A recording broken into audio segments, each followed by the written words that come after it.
الذي خلق السماوات والأرضين والصلاة والسلام على سيد المرسلين وخاتم النبيين امام المتقين سيدنا ومولانا محمد وعلى آله الطيبين وأصحابه الطاهرين أما بعد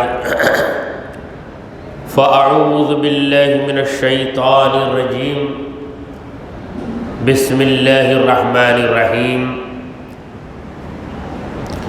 ذلك عيسى ابن مريم قول الحق الذي فيه يمترون صدق اللہ مولانا العظیم۔ حاضرین محفل اور معزز خواتین، السلام علیکم ورحمۃ اللہ وبرکاتہ۔ اللہ رب العزت جل وعلا کی ہم پر بے پناہ مہربانی ہے کہ اس نے ہمیں آقائے نامدار احمد مختار مدنی تاجدار دونوں جہاں کے سردار حضرت محمد مصطفیٰ رسول خدا صلی اللہ تعالی علیہ وآلہ وسلم کی بابرکت امت میں پیدا فرمایا۔ حاضرین محترم، جس آیت مبارکہ کی میں نے تلاوت کی ہے وہ سورہ مریم کی 30/4 یعنی 34ویں آیت ہے۔ پروردگار فرما رہا ہے ذالک عیسی ابن مریم، وہ عیسیٰ ہے بیٹے مریم کے۔ آگے کی آیتوں میں پروردگار عالم نے حضرت عیسیٰ علیہ السلام کی پیدائش اور ان کا وہ معجزہ جو انہوں نے پیدا ہوتے ہی لوگوں کے سامنے دکھایا، یعنی دودھ پیتے بچے ہیں مگر بڑی فصاحت و بلاغت کے ساتھ اپنی حقیقت سمجھا رہے ہیں اور اپنی نبوت کا یہ اعلان کر رہے ہیں۔ اللہ کی طرف سے انہیں جو نماز اور زکوٰۃ کا پیغام ملا اس کی بھی وضاحت کر رہے ہیں اور یہ بھی بتا رہے ہیں کہ میرے رب نے مجھے برکت والا بنایا، میں میری ماں کا ہمیشہ غم گسار رہوں گا، میں ظلم کرنے والا نہیں، میں بدبخت نہیں، مجھ پر سلام جس دن میری پیدائش ہوئی، جس دن میری وفات ہوگی اور جس دن میں حشر کے میدان میں دوبارہ زندہ ہو کر خبر سے نکلوں گا۔ اتنی باتیں اگلی آیتوں کا نچوڑ۔ ان تمام باتوں کو سنانے کے بعد رب نے کہا کہ ذالک عیسی ابن مریم، وہ ہے عیسیٰ مریم کے بیٹے، یہی ہے ان کی اصلی حقیقت۔ کوئی انہیں اتنا بڑھاتا ہے کہ خدا کا بیٹا کہہ دیتا ہے اور کوئی انہیں اتنا گھٹاتا ہے کہ نعوذ باللہ ثم نعوذ باللہ انہیں ولد الزنا بتا رہا ہے۔ یہودیوں نے تہمت لگائی بی بی مریم پر اور کہنے لگے کہ اس زمانے میں ایک بڑھئی تھا یوسف نجار، یوسف نجار سے بی بی مریم کو تعلق تھا، اس تعلق کی وجہ سے بی بی مریم کو حمل ٹھہرا اور عیسیٰ پیدا ہوئے۔ نعوذ باللہ، 100 بار نعوذ باللہ۔ یہ بی بی مریم پر بہتان، بی بی مریم خدا کی نیک بندی طاہرہ طیبہ صالحہ پاک دامن عفت والی بیوی ہے۔ اب پاک دامن عفت والی بیوی ہے، یہ یہودیوں کا ظلم۔ دوسری طرف عیسائیوں نے یہ غلط عقیدہ قائم کر دیا کہ اگر یہ باپ کے بغیر پیدا ہوئے ہیں تو ضرور ان کا باپ خدا ہی ہے۔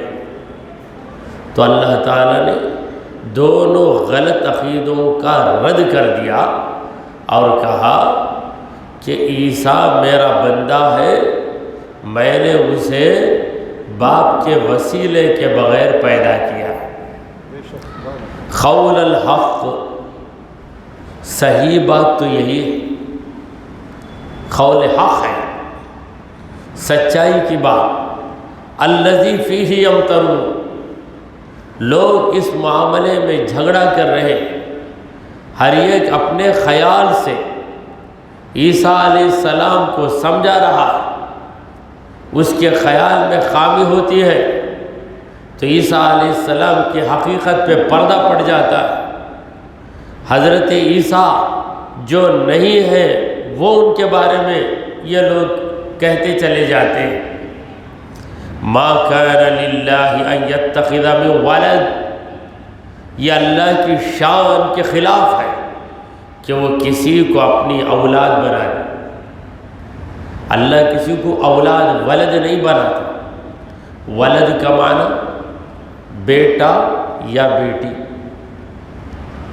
یہ مخلوق کی صفت ہے۔ باپ کا رشتہ، بیٹے کا رشتہ مخلوق کی صفت ہے۔ خالق کی شان یہ ہے کہ لم یلد ولم یولد، نہ وہ باپ ہے کسی کا نہ وہ بیٹا ہے کسی کا۔ خدا کسی کا بیٹا ہو نہیں سکتا۔ اگر خدا کسی کا بیٹا ہو، ایسا اگر تسلیم کیا جائے تو پھر خدا بعد میں ہو جائے گا، خدا کا باپ پہلے ہو جائے گا۔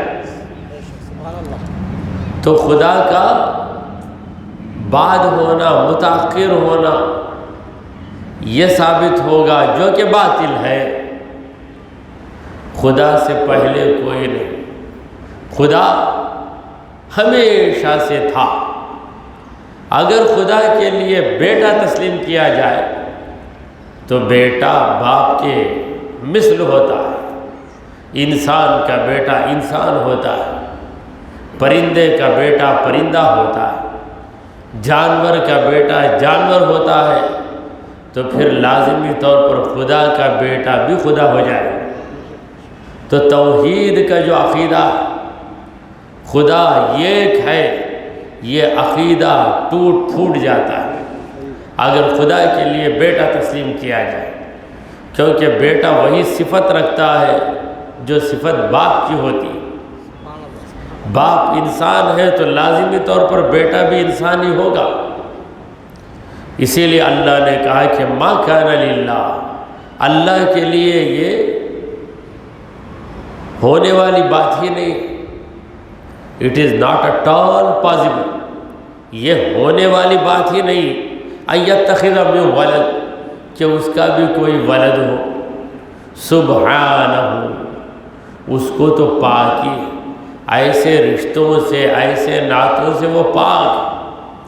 اس کا ایک ہی رشتہ ہے بندوں سے، وہ خالق ہے تم مخلوق ہو، وہ خدا ہے تم بندے ہو، وہ معبود ہے تم اس کے عبادت گزار۔ یہی تعلق ہے۔ دوسرے تعلقات جو لوگوں کے درمیان، انسانوں کے درمیان ہیں، ایسے تعلقات اور ایسے رشتوں سے اللہ تعالیٰ کی ذات منزہ ہے، برتر و بالا۔ اذا قضا امرا، جب وہ کسی کام کا فیصلہ کرتا ہے، جب وہ چاہتا ہے کہ ایک کام ہو جائے، فإنما یقول لہ، تو وہ کہتا ہے اس چیز سے کن ہو جا فیکون، تو وہ ہو ہی جاتی ہے، ہو کہتا ہے تو ہو جاتی ہے۔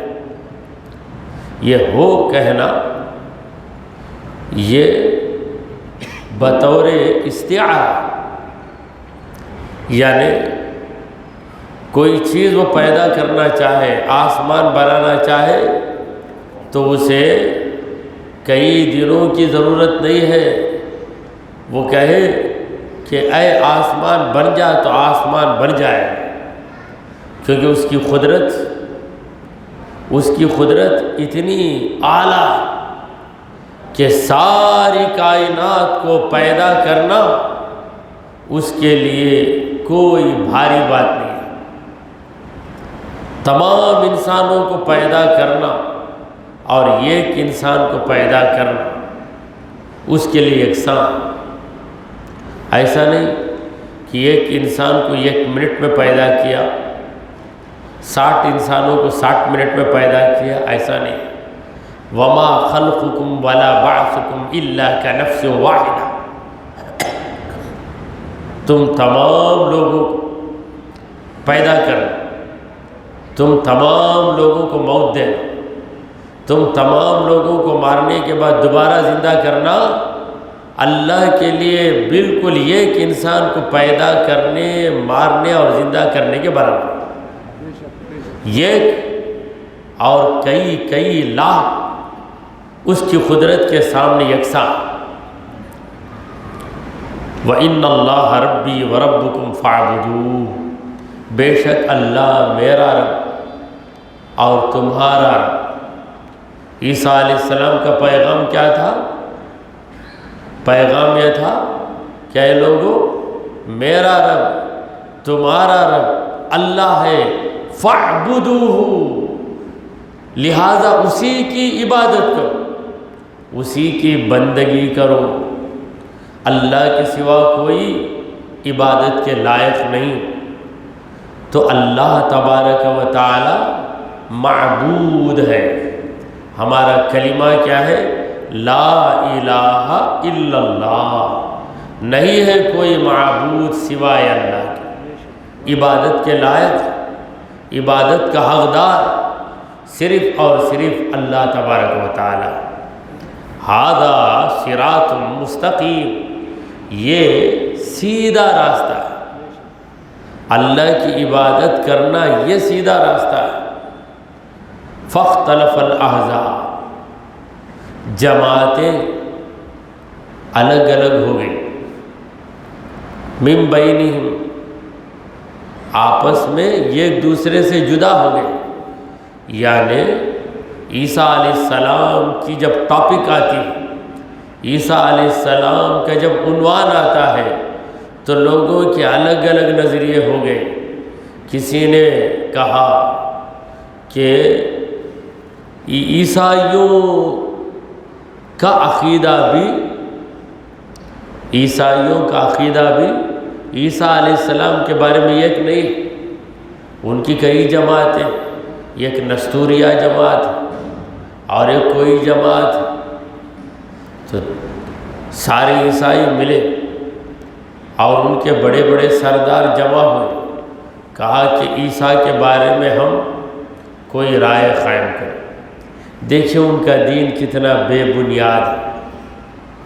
عیسیٰ علیہ السلام کے بارے میں وہ رائے قائم کر رہے ہیں۔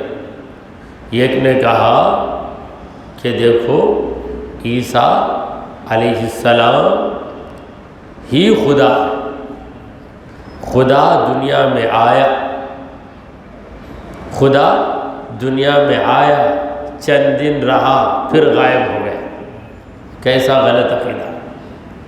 پھر دوسرے نے کہا نہیں وہ خدا نہیں، خدا تو اللہ ہے، وہ خدا کا بیٹا، اسی لیے ان کا کوئی باپ نہیں ہے، یہ بھی غلط عقیدہ۔ تیسرے نے کہا ان اللہ ثالث ثلاثہ، دیکھو خدا ایک ہے ایسا نہیں ہے، خدا 3 ہے، ایک خدا اللہ تعالیٰ ہے، دوسرا خدا بی بی مریم ہے، تیسرا خدا عیسیٰ علیہ السلام. تو یہ عقیدہ اس نے پیش کیا. یعنی ان کی تمام جماعتوں نے غلط عقیدے پیش کیے اور یہ عیسائی آگے بڑھا، اس نے صحیح عقیدہ لوگوں کے سامنے رکھا. وہی عقیدہ عیسیٰ علیہ السلام کا پیش کیا گیا عقیدہ، وہی عقیدہ انجیل کے اندر ہے، اسی عقیدے کو قرآن مجید بیان کرتا ہے. اس نے کہا کہ عیسیٰ علیہ السلام نہ خدا ہے، نہ خدا کا بیٹا ہے، نہ خدا کا کوئی حصہ ہے، بلکہ عیسیٰ علیہ السلام بھی تمام بندوں کی طرح ایک بندے ہیں. اللہ تبارک و تعالیٰ نے انہیں باپ کے وسیلے کے بغیر پیدا کر کے اپنی قدرت کا ایک تماشا بنایا ہے، اپنی قدرت کا ایک نمونہ پیش کیا ہے. وہ خدا کے نبی ہیں، ان پر اللہ نے کتاب اتاری جس کا نام ہے انجیل. یہ صحیح عقیدہ. فاختلف الاحزاب من بین، جماعتیں آپس میں ایک دوسرے سے الگ الگ ہو گئی. فویل، بربادی ہے، للذین کفروا، کافروں کے لیے. جو لوگ کافر ہیں ان کے لیے بربادی ہے، ہلاکت ہے، تباہی ہے.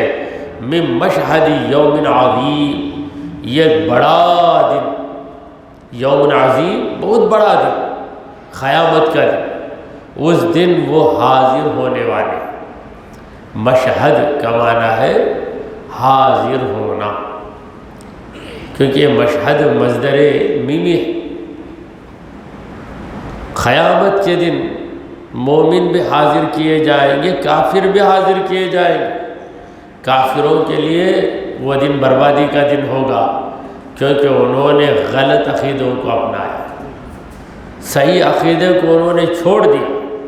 خدا کے پیغمبروں نے ہمیشہ صحیح عقیدہ بتایا، لوگوں نے صحیح عقیدے کو چھوڑ کر غلط عقیدے کو اختیار کر لیا. اسمع بہم وابصر، دونوں تعجب کے فعل ہیں. اسمع بہم، کیا زیادہ سنیں گے وہ لوگ، وابصر، کیا زیادہ دیکھیں گے وہ لوگ. یعنی کافر آج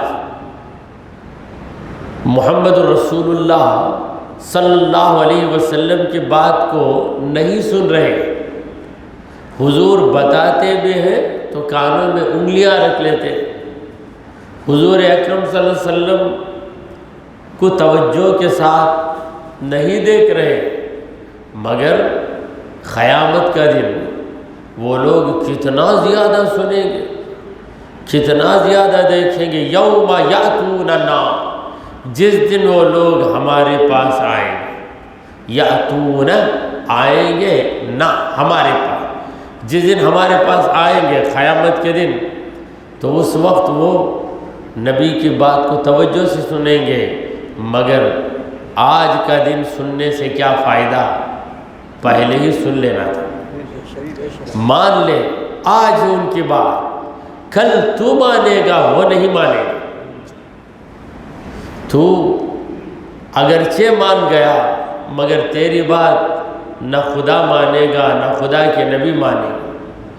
تو مولا کریم کہہ رہا ہے کہ آج تو وہ نبی کی بات کو سننے کے لیے تیار نہیں، نبی کے چہرے کو دیکھنے کے لیے تیار نہیں، حقیقت کو جاننے کے لیے تیار نہیں. مگر اس دن وہ بہت زیادہ سنیں گے، بہت زیادہ دیکھیں گے. کیا فائدہ ہے جب چڑیا کھیت چگ گئی، اس کے بعد آ کر اس کی حفاظت کرنے سے کیا فائدہ. گھر کھلا رکھ دیا، چور گھس گیا، اس کے بعد آ کے دروازے بند کر کے تالا لگانے سے کیا فائدہ ہے. تو حفاظت پہلے کرنا چاہیے، ایمان پہلے لے آنا چاہیے. مرنے کے بعد ایمان لانے سے کیا فائدہ ہے. لیکن الظالمون اليوم، لیکن یہ جو ظالم ہے، اليوم، آج کا دن، اس دنیا میں، فی ضلال مبین، کھلی گمراہی میں. آج وہ کھلی گمراہی میں ہے مگر مجبور نہیں ہے. پروردگار عالم انہیں حقیقت دکھا رہا ہے مگر وہ اسے نہیں مان رہے. آج نہیں مان رہے، کل بہت مانیں گے۔ یہ اسمع بہم، اسے عربی میں فعل تعجب کہتے ہیں۔ فعل تعجب کسی کام کے زیادہ ہونے پر، کیا زیادہ بھاگتا بھائیو، کیا زیادہ وزن اٹھاتا بھائیو، تعجب سے کسی کی بات کرتے کیا زیادہ سنیں گے وہ لوگ، اسمع بہم، کتنا زیادہ سنیں گے وہ لوگ، وابصر، اس کے بعد بہم محذوف ہے، وہ کتنا زیادہ دیکھیں گے جس دن وہ آئیں گے ہماری بارگاہ میں۔ لیکن ظالم آج کھلی گمراہی میں ہے، اس دن ان کی گمراہی ہٹے گی مگر فائدہ نہیں۔ دیکھیں امتحان کا دن آنے تک کوئی پڑھا نہیں، امتحان کا دن آیا چلے گیا، دوسرے دن کہہ رہا ہے کہ میں پورا سبق یاد کر لیا، پورا سبق یاد کر لیا، کیا فائدہ؟ کچھ بھی فائدہ نہیں، اب تو میں پورا یاد کر لیا ہوں، کیا اسے موقع دیا جائے گا؟ ہرگز نہیں دیا جائے گا۔ جب موقع تھا اس نے فائدہ نہیں اٹھایا۔ وَأَنذِرْهُمْ، اے نبی آپ انہیں ڈرائیے، ڈرانا نبی کا کام، ڈرانے کا مطلب آخرت کی ہولناکیوں سے ڈرانا، یوم الحسرہ، حسرت کے دن کے بارے میں انہیں ڈرائیے کہ اے لوگوں ایک دن آنے والا ہے جس دن تم کیا کرو گے؟ حسرت کرو۔ حسرت کا معنی کیا ہے؟ آرزو کرنا، کف افسوس ملنا، کاش اگر ہم ایسا کر لیتے، کاش اگر ہم ایسا کر لیتے۔ تو کافروں کے لیے قیامت کا دن حسرت کا دن ہوگا، ندامت کا دن ہوگا، پچھتاوے کا دن ہوگا۔ اذ قضی الامر، جب فیصلہ کر دیا جائے گا، جب فیصلہ کر دیا جائے گا، مومنوں کو کافروں سے جدا کر دیا جائے گا، کافروں کو ان کی جو اصلی جگہ ہے وہاں بھیج دیا جائے گا، تب وہ لوگ بہت حسرت کریں گے۔ اے نبی آج انہیں بتا دیجیے تاکہ کل انہیں یہ کہنے کا موقع نہ رہے کہ ہم کو کسی نے نہیں بتایا، ہم کو کسی نے نہیں سمجھایا، یہ موقع نہیں رہے گا۔ اسے کہتے ہیں اتمام حجت۔ اتمام حجت، اتمام حجت کا مطلب کیا ہے؟ یعنی سامنے والے کو عذر پیش کرنے کا موقع نہ دیا جائے، یہ ہے اتمام حجت۔ وَهُمْ فِي غَفْلَةٍ، اور وہ لوگ غفلت میں ہیں، آج غفلت میں ہیں۔ وَهُمْ لَا يُؤْمِنُونَ، آج وہ ایمان نہیں لے آ رہے، آج غفلت میں ہے، ایمان نہیں لا رہے ہیں۔ کل قیامت کے دن غفلت ان کی دور ہو جائے گی، ایمان لاتے ہوئے کہیں گے کہ ہم ایمان لائے، مگر ان کی کوئی بات قابل سماعت نہیں رہے گی، سننے کے قابل نہیں رہے گی، ان کی کوئی بات نہیں سنی جائے گی قیامت کے دن۔ اِنَّا نَحْنُ نَرِثُ الْأَرْضَ، پروردگار فرما رہے ہیں یقیناً ہم زمین کے وارث ہیں۔ اِنَّا نَحْنُ، یقیناً ہم ہی، ہمارے سوا کوئی ہے ہی نہیں، نَرِثُ الْأَرْضَ، زمین کے وارث، یعنی اس زمین کا یہ وارث، وہ وارث۔ وارث کا معنی کیا ہے؟ مالک۔ وارث کا معنی ہے مالک، اسی لیے وارث کو وارث کہتے ہیں کیونکہ وہ جائیداد کا مالک بن جاتا ہے۔ اِنَّا نَحْنُ نَرِثُ الْأَرْضَ، بے شک ہم ہی زمین کے وارث ہیں۔ کیوں؟ سب ختم ہو جائے گا، زمین رہے گی، زمین پہ چلنے والا کوئی نہیں رہے گا، زمین پہ کھڑنے والا کوئی نہیں رہے گا۔ کون ہے زمین کا وارث؟ اس گھر کا مالک کہاں، اس باغ کا مالک کہاں، اس زمین کا مالک کہاں؟ کوئی مالک نہیں رہے گا۔ پروردگار عالم ہی مالک ہے، ہم مالک ہیں، ومن علیہا، اور جو زمین پر اب زندہ ہے ان سب کے بھی ہم ہی مالک ہیں، وَإِلَيْنَا يُرْجَعُونَ، ہماری طرف لوگوں کو لوٹایا جائے گا۔ مولا کریم اپنی خدائی، اپنی قدرت، اپنی مالکیت اور اپنی کبریائی کا کتنے بہترین انداز میں یہ اعلان فرما رہے ہیں۔ رب دو جہاں فرما رہا ہے کہ دیکھو اے لوگو، کب تک دھوکے میں رہو گے؟ ارے تم کہاں کے مالک تو ہم ہیں، برائے نام تم مالک بنتے ہو کسی چیز کے، اور ایک عرصے تک تمہیں مالک رکھا جاتا ہے۔ مالک حقیقی، the real owner of the universe، پوری دنیا کا اصلی مالک اللہ کے سوا کون؟ لا وارث الا اللہ، ہمارا کلمہ، اللہ کے سوا کوئی وارث نہیں، اللہ کے سوا کوئی مالک نہیں۔ مگر اس وجہ سے آپ کسی بھی گھر میں گھس کے نہیں بیٹھ سکتے کہ تو مالک نہیں ہے، یہ خدا کا گھر میں گھس گیا، نہیں کر سکتے۔ یہاں پر یہ قانون ہے، یہاں پر کوئی انسان کسی چیز کو خرید لیتا ہے تو اس کا مالک بن جاتا ہے، مگر اس کی ملکیت عارضی ملکیت، عارضی یعنی ہمیشہ کے لیے نہیں، temporary, for the time being, اور پھر اس کی ملکیت برائے نام ہے۔ وَإِلَيْنَا يُرْجَعُونَ، ہماری طرف لوگوں کو لوٹایا جائے گا، کیونکہ نکلے تھے ہمارے پاس سے، آئیں گے ہمارے ہی پاس۔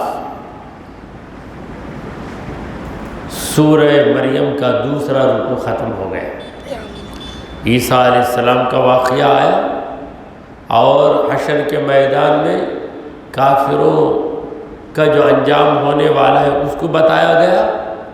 پھر بالآخر عقیدے کی بات سامنے رکھ دی کہ پوری کائنات کا مالک اللہ تبارک و تعالیٰ ہی ہے، اور اس کائنات میں جتنے لوگ زندہ ہیں ان تمام لوگوں کا وہی مالک ہے، اور اسی کی بارگاہ میں ہر ایک کو حاضر ہونا ہے۔ اب شروع ہو رہا ہے نیا رکوع۔ وَاذْكُرْ فِي الْكِتَابِ إِبْرَاهِيمَ، اے میرے مصطفیٰ کتاب میں ابراہیم کا تذکرہ کیجیے، حضرت ابراہیم کو یاد کر لیجیے کتاب کے اندر، یعنی یہ کتاب جو آپ پر اتاری جا رہی ہے قرآن مجید، اس میں ابراہیم کا ذکر کیجیے۔ عیسیٰ علیہ السلام کا ذکر کرنے کے بعد ابراہیم علیہ السلام کا ذکر کیا جا رہا ہے۔ کیا نسبت؟ نسبت یہ ہے کہ مکے کے جتنے باشندے تھے، اہل مکہ، یہ سب ابراہیم علیہ السلام کے اولاد سے، جتنے قبیلے عرب کے ہیں سب ابراہیم علیہ السلام کے اولاد سے۔ تو پروردگار یہ کہہ رہا ہے کہ تم ابراہیم کے اولاد سے ہو، اور تمہارا دعویٰ ہے کہ ابراہیم نے کعبے کو بنایا، یہ صحیح دعویٰ ہے، اور تم فخر کرتے ہو کہ ہم ابراہیم کے اولاد سے ہیں۔ تمہارا یہ فخر بھی درست ہے کہ اتنے عظیم انسان کی تم اولاد ہو، مگر یہ تو بتاؤ کیا تم ابراہیم کے طریقے پر ہو کیا؟ نہیں ہو۔ وہ تو تھے بتوں کو توڑنے والے، اور تم بن گئے بتوں کو بنانے والے۔ تم کہاں ہو ابراہیم کی ملت پر؟ علامہ اقبال نے جواب شکوہ میں کہا، وہ تو آبا تھے تمہارے ہی، مگر تم کیا ہو؟ میرے دادا اتنے بڑے آدمی تھے، میرے پردادا اتنے بڑے آدمی تھے، وہ تہجد گزار تھے، وہ صاحب ولایت تھے، ان کی کرامتیں تھیں، ان سے انگریز ڈرتے تھے، دشمن ان سے کانپتے تھے، وہ حق بات بولتے تھے، ان کی سچائی، امانت داری ہمارے باپ دادا تو علامہ اقبال کہتے ہیں وہ تو آبا تھے تمہارے ہی، مگر تم کیا ہو؟ ذرا یہ تو بتاؤ تم کیا ہو؟ ہاتھ پر ہاتھ دھرے منتظر فردا ہو، تم فردا کا انتظار کرتے، فردا، پردہ نہیں، فردا، فیر دال فردا، فارسی زبان میں فردا کا معنی ہے ٹمارو، کل، کل کر لیں گے، یعنی کہ مدراس کی موٹی زبان میں لوگ بولتے ہیں ہر کام کو صبا بڑی دیکھ لیں گے، کل کر لیں گے، کل کر لیں گے، یہ کل کی بات یہ آدمی کو سست بنا دیتی ہے۔ اسی لیے انگریز نے کہا ٹمارو نیور کمس، کل آئے گا ایسا مت کہو، آج ہی کر لو، کل تمہارے ہاتھ میں نہیں ہے۔ دو کل ہیں، یہ کل جو گزر گیا، یہ کل آنے والا ہے۔ دو کل کے درمیان تم بے کل بن گئے، بے قرار ہو رہے، جو گزر گیا وہ ہاتھ سے نکل گیا، جو آنے والا ہے اس کی گارنٹی نہیں، اور یہ وقت تمہیں ملا ہے، اسی وقت جو کرنا ہے کر لو۔ تو ابراہیم علیہ السلام کی اولاد ہونے پر عربوں کو بڑا ناز تھا، اہل مکہ کو بڑا ناز تھا، تو پروردگار عالم نے ابراہیم علیہ السلام کا ذکر کیا اور یہ واضح کیا کہ ابراہیم علیہ السلام کا طریقہ کیا تھا۔ وَذْكُرْ فِي الْكِتَابِ ابراہیم، اے نبی ذکر کرو کتاب میں ابراہیم کا۔ یہ فی الکتاب، کتاب میں، اگر ایک فی الکتاب کا لفظ نہ بھی آتا تو ان کا ذکر کتابی میں ہوتا، کیونکہ قرآن میں آیت اتری ہے تو ذکر کہاں ہوگا؟ کتاب میں ہی ہوگا، مگر فی الکتاب کہنے سے ابراہیم علیہ السلام کی اہمیت کو واضح کیا گیا، یعنی کتاب میری ہے، کتاب میری ہے، بات میرے خلیل کی ہے۔ ابراہیم علیہ السلام اللہ کے خلیل، اللہ کے دوست ہیں۔ اِنَّهُ كَانَ صِدِّيقًا نَبِيًّا، بے شک وہ تو تھے صدیق اور وہ تھے نبی، صدیق تھے۔ صدیق کا معنی ہے ایسا سچ بولنے والا کہ کبھی جھوٹ ہی نہ بولے۔ صادق کا معنی بھی سچا ہے، کوئی ہمیشہ سچ بولتا، کبھی کبھی جھوٹ بول دیتا ہے، تو کبھی کبھی جھوٹ بولنے کا اعتبار نہیں کیا جاتا، کبھی کبھی بول دیتا ہے لیکن ہمیشہ صحیح بولتا ہے۔ مگر صدیق وہ ہے الذی یلازم الصدق ولا یقع منہ کذب، یعنی وہ جو ہمیشہ سچ بولنے والا ہو، جھوٹی بات کبھی اس کے منہ میں نہ آئے، وہ ہے صدیق۔ اور یہ لقب ابو بکر کو نبی کے دربار سے ملا، ابو بکر صدیق۔ ابراہیم علیہ السلام کو یہ لقب رب العالمین نے دیا۔ اگر کوئی ابراہیم کو جھوٹا بتائے، ابراہیم کو جھوٹا بتائے تو پھر اس سے بڑا مجرم کون ہے؟ خدا کہتا ہے کہ وہ صدیق ہے۔ اِنَّهُ كَانَ صِدِّيقًا، یقیناً وہ بہت زیادہ سچ بولنے والے، نبیًا، وہ نبی ہے خدا کی۔ یعنی اے عرب کے باشندوں، تم جھوٹ بول رہے ہو لیکن سچے باپ کی جھوٹی اولاد ہو تم، باپ تو تمہارا بالکل سچا اور نبی تھے وہ۔ اذ قال لأبیہ، جب انہوں نے اپنے باپ سے کہا، ابراہیم علیہ السلام کے باپ آزر، یہ اصلی باپ نہیں تھے، اصلی باپ طارق تھے، آزر ان کے چچا تھے، مگر باپ کی طرح انہوں نے پرورش کی، ابراہیم علیہ السلام انہی کے پاس پلے تھے، اس لیے ان کو باپ کہا گیا۔ یہ علماء اہل سنت کا نظریہ ہے، کیونکہ سرکار دو عالم صلی اللہ علیہ وسلم کا جو نسب ہے حضور سے لے کر آدم علیہ السلام تک اس نسب میں کوئی کافر نہیں آیا، تو ابراہیم کا باپ اگر کافر ہو تو حضور کے نسب میں ایک کافر گھس جائے۔ تو قرآن نے جو باپ کہا ہے، یہاں باپ سے مراد پرورش کرنے والا باپ ہے، جنم دینے والا، اصلی باپ نہیں ہے۔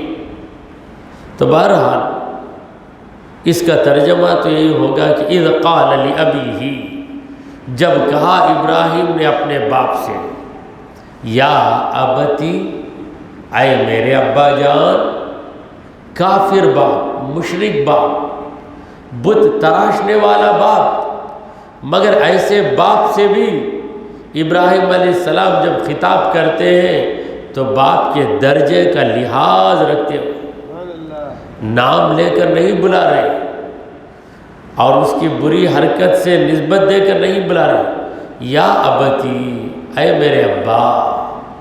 تو ہر بیٹا اپنے باپ کو عزت و احترام کے ساتھ بلائے۔ باپ کتنا بھی برا ہو، اس کی برائی اس کے اندر، مگر بیٹے ہونے کے ناطے تم باپ کو کبھی ایسے طریقے سے نہ بلاؤ جس سے باپ کی بے ادبی ہوتی ہے، بے حرمتی ہوتی ہے۔ یا ابتی، اے میرے ابا، لما تعبدو، آپ کیوں عبادت کر رہے ہیں، ما لا یسمع ولا یبصر، ایسی چیز کی جو سنتی بھی نہیں، دیکھتی بھی نہیں۔ یعنی تم اپنے ہاتھ سے بت بنا رہے، یہ بت آپ کی کوئی بات سنتا نہیں، کوئی بات، آپ کی کوئی حرکت کو دیکھتا بھی نہیں، یہ آپ خود جانتے ہیں۔ ولا یغنی عنک شیئا، اور آپ کو کچھ بھی فائدہ بھی نہیں دیتا۔ تین باتیں، تم اگر اس بت کو خدا مان رہے ہو، عبادت کے لائق مان رہے ہو اور اس کی پوجا کر رہے ہو، عبادت کر رہے ہو، تو پہلی چیز، خدا وہ ہے جو سنتا، جو سن ہی نہیں سکتا۔ اگر وہ خدا ہے تو آپ کی دعاؤں کو کون سنے گا؟ آپ دعا کریں گے ربنا ربنا، اے ہمارے رب، خدا سنتا ہی نہیں تو دعا کرنے سے کیا فائدہ؟ یہ جو بت ہے، یہ بت لا یسمع، سنتا نہیں ہے۔ ارے سنتا نہیں، کم از کم دیکھتا کیا؟ ولا یبصر، دیکھتا بھی نہیں، سنتا بھی نہیں، دیکھتا بھی نہیں، کم از کم کچھ فائدہ بھی دیتا ہے کیا؟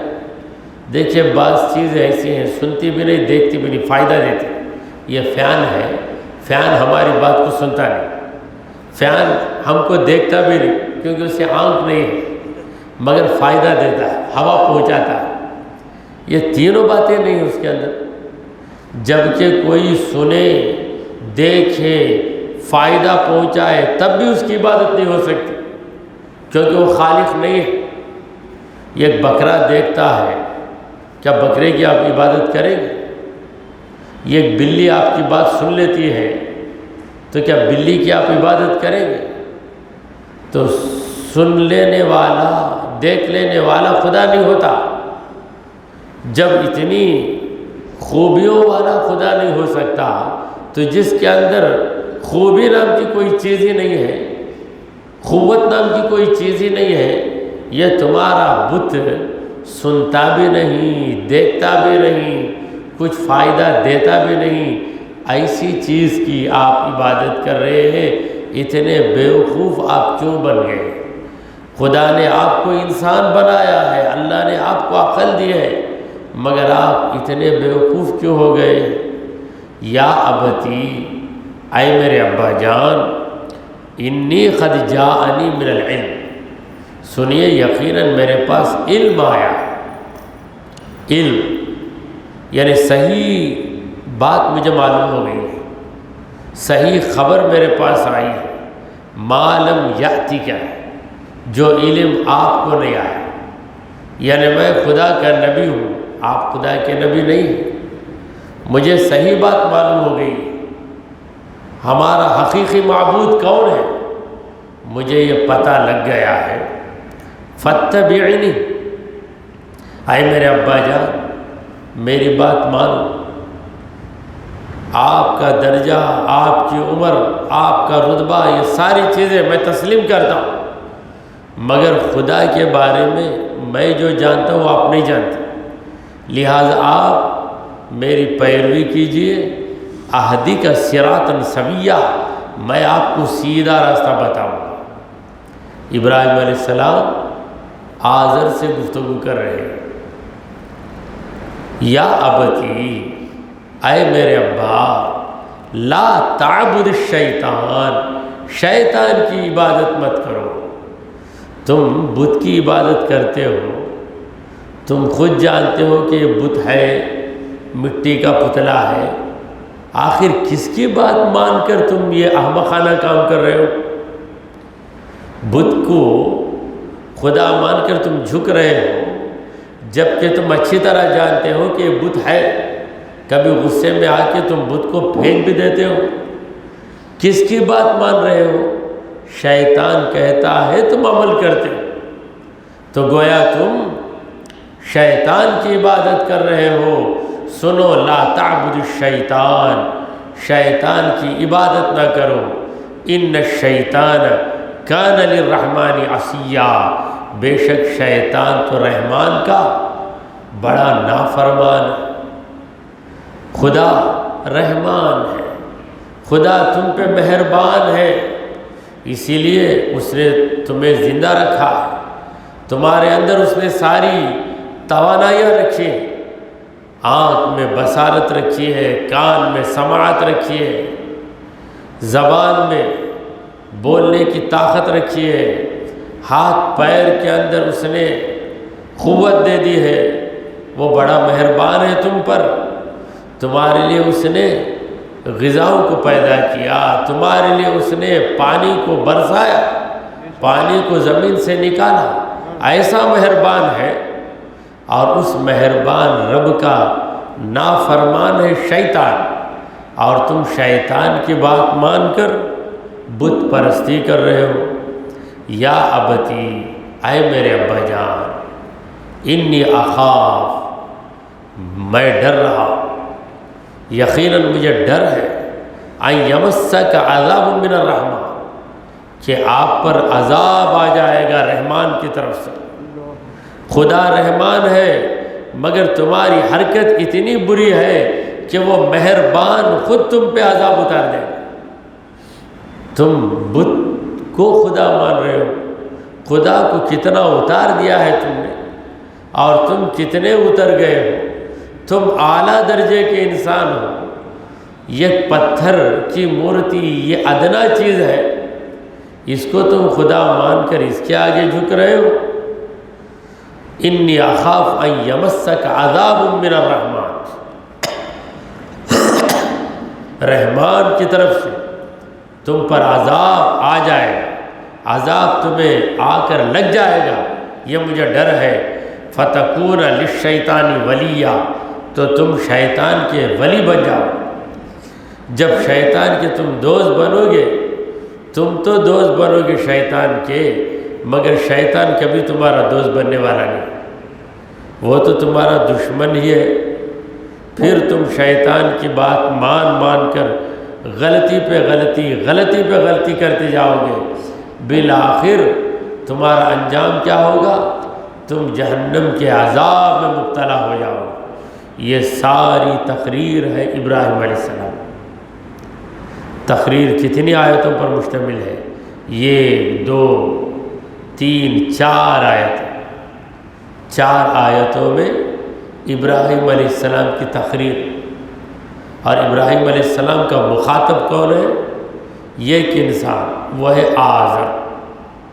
تو آزر سے خطاب کرتے ہیں، اور آزر کو کیوں پہلے آزر کو؟ آزر باپ ہے، پہلے باپ کو سدھار دے، پھر دوسرے کے باپ کو سدھارے۔ خود اپنا باپ بگڑا ہوا ہے، دوسروں کو جا کے کیا سمجھائے گے؟ لہذا پہلے اپنے باپ کو سمجھائے، اور باپ کا زیادہ حق ہے، باپ کو جہنم سے بچانا یہ بہت ضروری ہے۔ لہذا ابراہیم علیہ السلام تبلیغ دین کا کام، اللہ تعالیٰ کی وحدانیت کے پیغام کو پہنچانے کا کام اپنے باپ سے شروع کر رہے ہیں۔ اور اپنے باپ کو جو انہوں نے سمجھایا اس سے پہلی بات کہ اے ابا جان آپ بت پرستی کرتے ہو، ذرا اتنا غور کرو، بت سنتا نہیں، بت دیکھتا نہیں، بت فائدہ نہیں دیتا، تو خدا کی کون سی صفت اس کے اندر ہے جو آپ عبادت کر رہے ہیں؟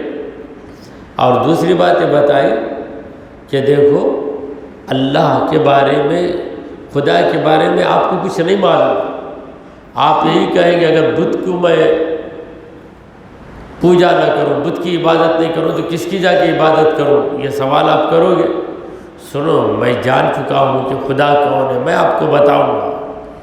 اور پھر یہ بھی سنو، آپ جو یہ کام کر رہے ہیں بت پرستی کا، یہ شیطان کے ورغلانے کی وجہ سے، تو شیطان کی بات آپ سنتے رہیں گے تو برباد ہو جائیں گے، کیونکہ شیطان رب کا نافرمان ہے۔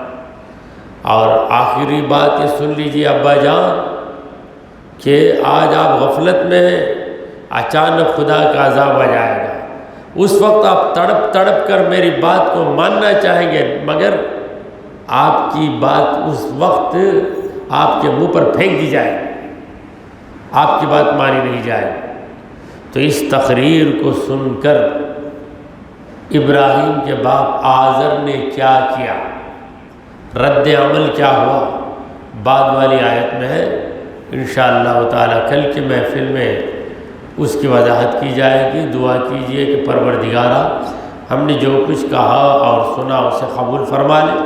اے اللہ ہمارے گناہوں کو معاف فرما، ہماری خطاؤں کو درگزر کر دے۔ اے رب کریم تیری توحید پر ہمیں قائم رکھ، ہمارا خاتمہ ایمان کی حالت میں فرما۔ وصلی اللہ تعالی علی خیر خلقہ سیدنا و مولانا محمد وعلی آلہ و اصحابہ اجمعین۔